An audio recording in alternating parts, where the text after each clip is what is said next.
আমি কি আলোচনা করব, মাঝে মধ্যে কেউ তো আমাকে আলোচনা করার জন্য বলেন, তো আমি সেগুলো এড়িয়ে যাই আর কি। প্রায় সবগুলোই এড়িয়ে যেতে পারি, শুধু একজনকে এড়াতে পারি না, তিনি হচ্ছেন সদ্য দিলীপ দা। তো তিনি বললেন, সেজন্য আলোচনা করার সুযোগ ঘটলো বা সৌভাগ্য হলো। কিন্তু সত্যি বলতে আমার সেরকম একটা আলোচনা করার যে আগ্রহ বা আকুতি, সেইভাবে তেমন একটা থাকে না। তো এই বিষয়েই সকালবেলায় আমার স্ত্রীর সঙ্গে কথা বলছিলাম যে তেমন একটা ভালো লাগে না। তা বলছে, তুমি তো অনেকদিন থেকে এরকমই বলো যে ভালো লাগে না, ভালো লাগে না। তাই বলছি, না সত্যি সত্যি এখন তেমন একটা ভালো লাগে না। এই আলোচনা শুনে কি লাভ, মানে আমি যে আলোচনা করি তাতে কি লাভ? যারা শোনেন তাদের কি কাজে লাগে? কোনো কাজেই তো লাগে না, শুধু শুধু কি আলোচনা করি। তা আমার স্ত্রী বলল যে এই যে যেটুকু সময় কিছু ভালো ভালো কথা আলোচনা হলো, ওইটুকু সময়ও তো কিছু মানুষের মন একটু ভালো জায়গায় থাকে, তা তো তো একটু লাভ। তখন আমি ভাবলাম যে ঠিকই তো, তা এইটুকু লাভের জন্যই তাহলে আলোচনা করা। আর একটু পরে আবার মনে হলো যে তাহলে যারা মদ খায় বা বিভিন্নভাবে আনন্দ পাওয়ার চেষ্টা করে, তারাও তো ওই সামান্য সময়ের ওইটুকুই আনন্দ পায়, তাহলে ডিফারেন্স কিছু থাকলো না। এটা আমার একটু পরে আবার মনে হলো। কিন্তু শ্রী ঠাকুর চেয়েছেন যে অনাবিল আনন্দে থাকার কথা, এবং এই আনন্দে কোথাও কখনো কোনো ব্রেক আসবে না। অজর অমর আমি। আর সুতরাং সেখানে কোনো পাপ পুণ্য ইত্যাদি আমাকে আক্রমণই করতে পারে না। সেখানে মানে চির আনন্দ আমার মধ্যে বিরাজ করার কথা। কিন্তু বিভিন্ন কারণে মনের ওঠা পড়াগুলো চলতেই থাকে। সেজন্য তাকে আষ্টে পৃষ্ঠে জড়িয়ে থাকতে পারলে ভালো হয়। আর তাকে আষ্টে পৃষ্ঠে জড়িয়ে থাকার অন্য কোনো উপায় আছে বলে আমার, মানে এই ঠাকুর কিনে চলার মধ্যে দিয়ে যেটুকু অনুভব করেছি, যে একমাত্র তার কাজ নিয়ে থাকলে পারে। তার কাজ মানে কঠিন কাজ হওয়া চাই। মানে আমি তার কাজ বা হাতে হাত দিলাম, হয়ে গেল, তাতে আমার ওই ভাবটা বা ওই জায়গায় থাকা হয় না। কাজটা এমন হওয়া চাই যে আমি কোনোভাবেই পারছি না, কিন্তু আমাকে পারতেই হবে। এরকম যদি হয়, তাহলে পরে তাকে নিয়ে সবচেয়ে বেশি থাকা হয়। মানে ইচ্ছার প্রয়োজন হয় না, তাকে নিয়ে থাকার ইচ্ছার দরকার হয় না, এমনি অটোমেটিক্যালি সেটা ভেতরে চলতে থাকে। আমার মনে পড়ে বেশ কিছু বছর আগে পরম পূজ্যপাদ শ্রী দাদা একবার আমাকে ওই পূজনীয় বিঙ্কিদার মাধ্যমে একটা ট্যাবলেট দেওয়ার জন্য আশীর্বাদ করেছিলেন। আমার পরম সৌভাগ্য যে তিনি আমাকে দয়া করে সেই সুযোগ দিয়েছিলেন। তো আমার এখনো মনে পড়ে যে ওইটা যখন তিনি বলেছিলেন, সেই সময় থেকে যতক্ষণ পর্যন্ত না কিনতে পেরেছি, প্রায় 48 ঘন্টা পরে আমি কিনেছিলাম, ততক্ষণ পর্যন্ত আমার খাওয়া, ঘুমানো, স্নান, যাই কিছু করি না কেন, সবসময় অনুভব করেছি যে মানে নাম চলছে। মানে তার ভাব থেকে বা তার চিন্তা থেকে একটুও, মানে 1 সেকেন্ডের জন্য আমার ওই 48 ঘন্টা জীবনের একটা সেরা বা চরম মুহূর্ত, যে 48 ঘন্টার জন্য আমার ইচ্ছার বিরুদ্ধেই নাম চলছিল এবং তার ভাবনা লেগেছিল। তো আমার সেজন্য মনে হয় যে এরকম কিছু কঠিন কাজ কি করে পারবো, আমার সাধ্যের অতীত যদি হয়, তখন কিন্তু ওই জিনিসটা এবং আমার আগ্রহ থাকা যায়, তবেই হয়। আমি দুই একটা কথা বলি। শিমরালী মন্দিরের এই গ্রিন জেনারেটর কেনার জন্য যে আশীর্বাদ হয়েছে, সেই কাজে অংশগ্রহণ করার সৌভাগ্য হলো। তো একটা সময় এসে মনে হচ্ছিল যে আমি আর পারবো না, এরকম মনে হচ্ছিল, হচ্ছে না আর কি। কারণ একই মানুষের কাছে বারবার যাওয়া যায় না। আর বহু মানুষই ফিরিয়ে দেয় ক্যাশে অর্ঘ্য, বহু মানুষ দিতে চায় না, তারা কোডে অর্ঘ্য ছাড়া দেবে না, 1 টাকাও দেয় না, এরকম একটা অবস্থা। আর যারা বড় বড় মানুষ, ঠাকুরকে ধরে যারা অনেকখানি হয়ে উঠেছেন, তো তাদের কাছেও যাওয়া হয়ে ওঠে না। তারাও অনেক রকম যুক্তি দেখান, অনেক কিছু বলেন, অনেক কিছু করেন। মানে আমি ফ্র্যাঙ্কলি বলছি, কেউ কিছু মনে করবেন না।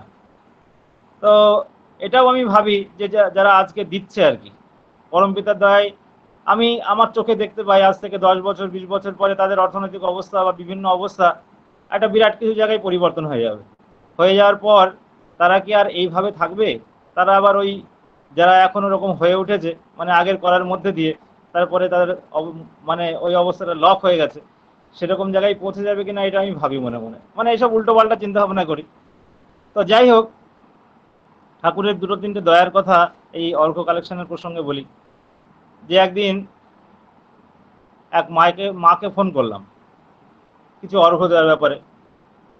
তিনি খুব গরিব মানুষ, অত্যন্ত গরিব মানুষ, মানে সংসার চলে না এরকম একটা অবস্থা।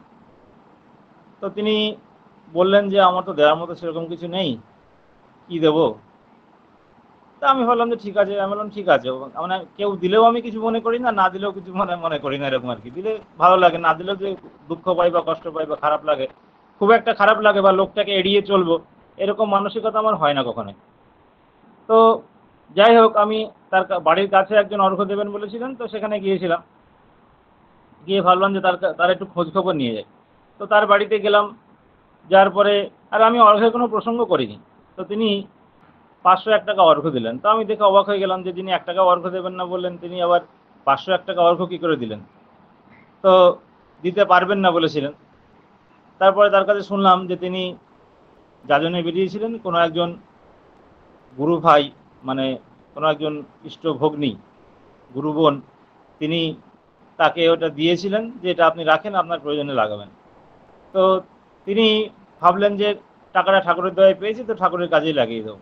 আর আমি তার পরপরই গেছি, তো আমাকে অর্ঘ্যটা দিয়ে দিলেন। তা আমি ভাবলাম যে আমি যদি এই কাজটা না করতাম, তাহলে পরে এই অর্ঘ্যটা আমার কাছে আসতো না। তো তিনি ব্যবস্থা করে রাখেন, এটা অনুভব করলাম আর কি। তো এই সমস্ত ঘটনাগুলো যখন দেখি আর কি, বা জানি, তখন অবাক লাগে আর কি, যে তিনি ব্যবস্থা করেন। মানে পরিশ্রম ছুটলে গা হয়, শ্রী ঠাকুরের বলা আছে যে কষ্ট করলে হয়। আর তিনি যে দয়া করেন সেটা বোঝা যায়। তারপরে এক আরেকটা জায়গায় আমি জানিয়েছিলাম, তো তারা 1000 টাকা অর্ঘ্য দিয়েছিলেন। তা আমি বললাম যে ঠিকই আছে, 1000 টাকা অর্ঘ্য দিয়েছে তো ঠিকই আছে, আবার কি।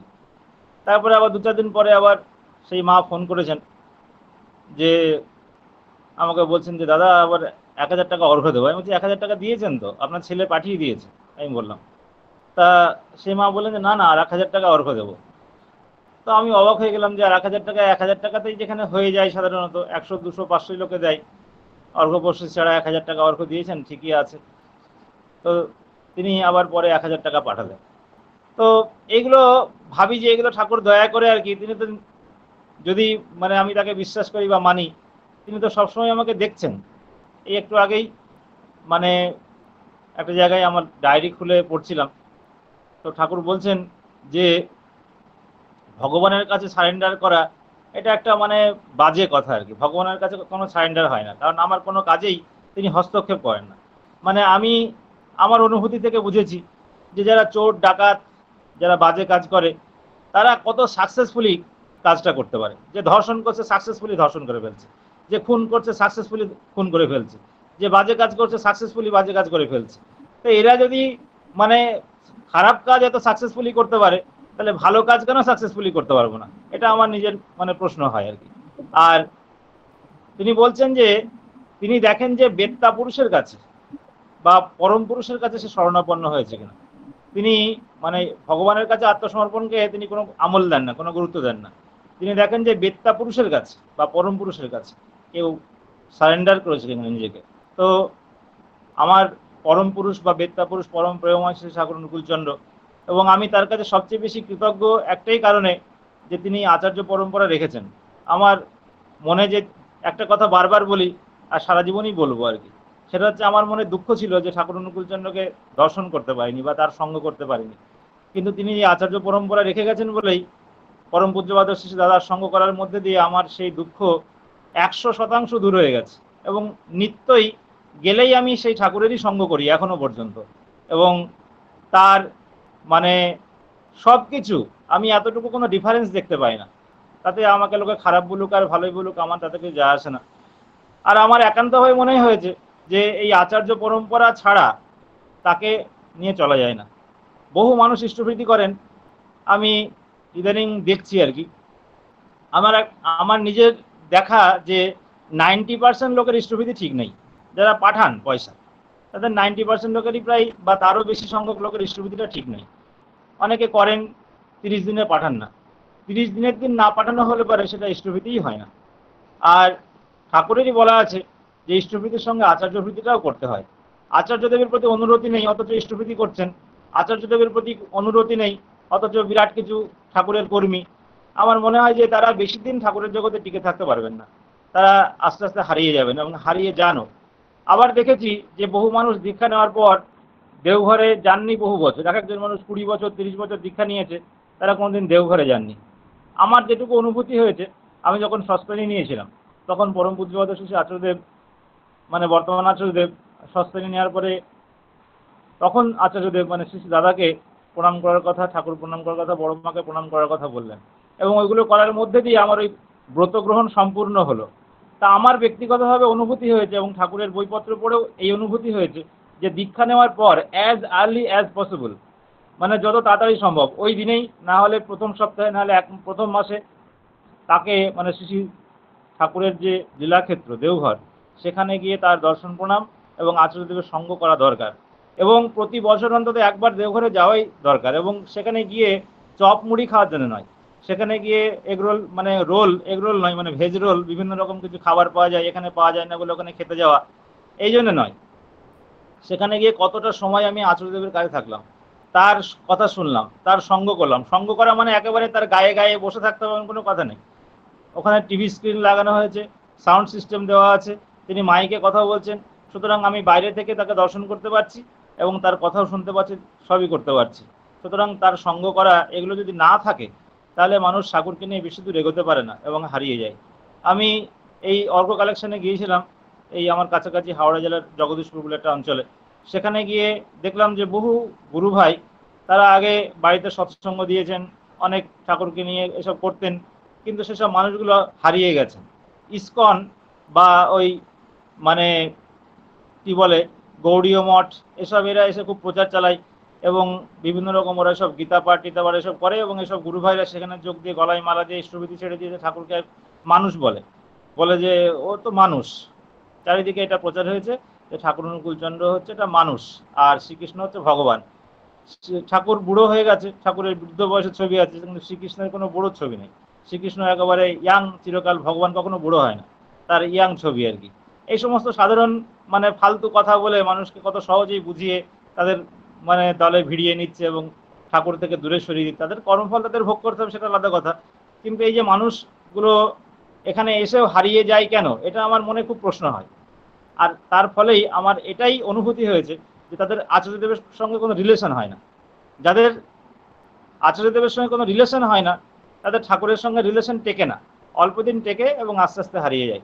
সেজন্যে যত বেশি আচার্য কেন্দ্রিক হওয়া যায়, যত বেশি তার সঙ্গ করা যায়, যত বেশি তার সান্নিধ্যে যাওয়া যায়, ততই আমি ঠাকুরেরই হয়ে উঠি, অন্য কারোর হয়ে যায় না।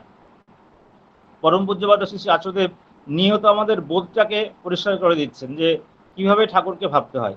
তিনি বাইরে কোথাও নয়, নিজের ভেতরে ঠাকুরকে অনুভব করার কথা বলছেন, যে নিজের ভেতরেই ঠাকুর আছেন, এটা হচ্ছে জ্ঞানের কথা, বাইরে খুঁজতে যাওয়া হচ্ছে অজ্ঞানের কথা।